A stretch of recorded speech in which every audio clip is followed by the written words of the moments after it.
Assalamualaikum warahmatullahi wabarakatuh.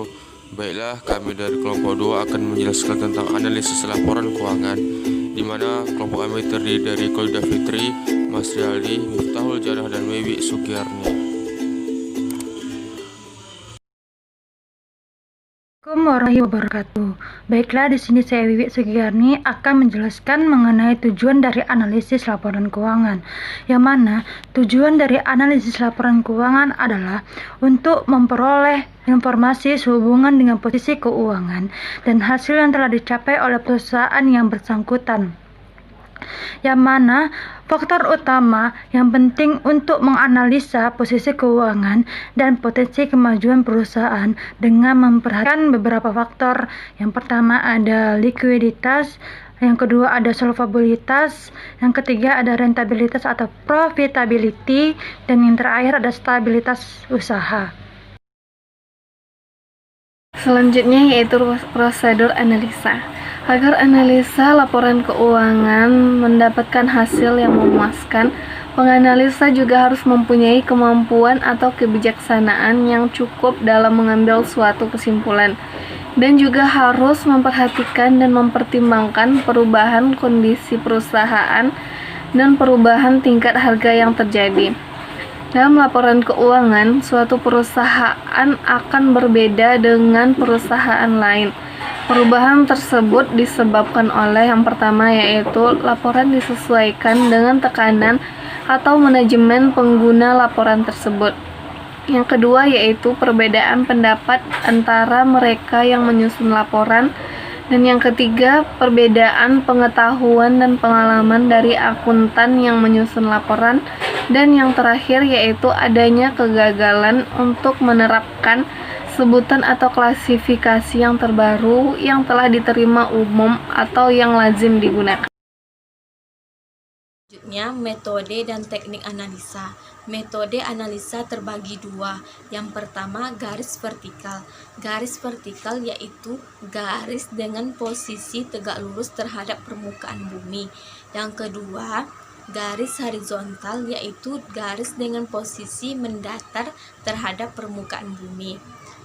Perbedaan utama antara analisis horizontal dengan analisis vertikal yaitu tergantung pada cara informasi keuangan dalam laporan diekstraksi untuk pengambilan keputusan.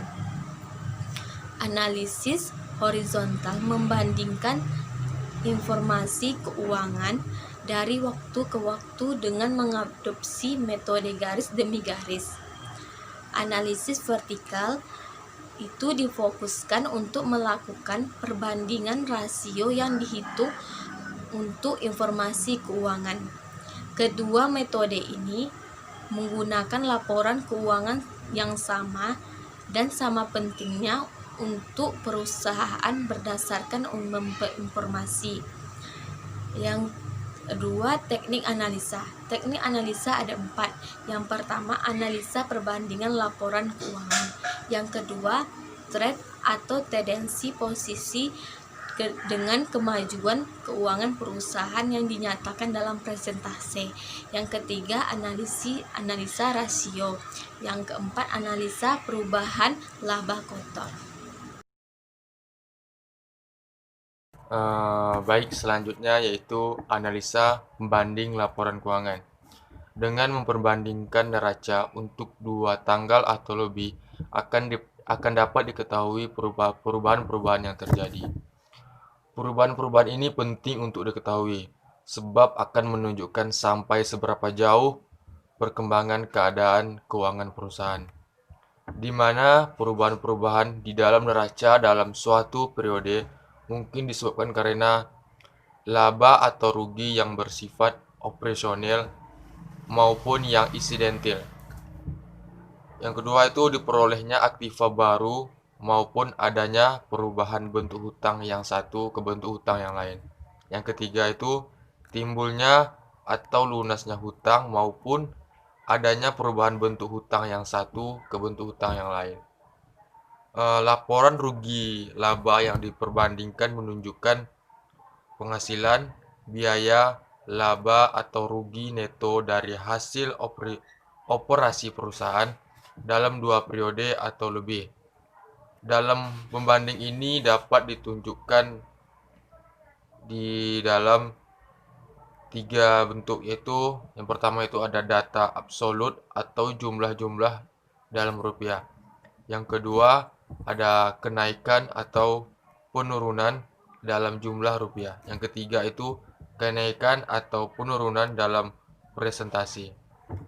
Baik, itulah hasil dari kerja kelompok.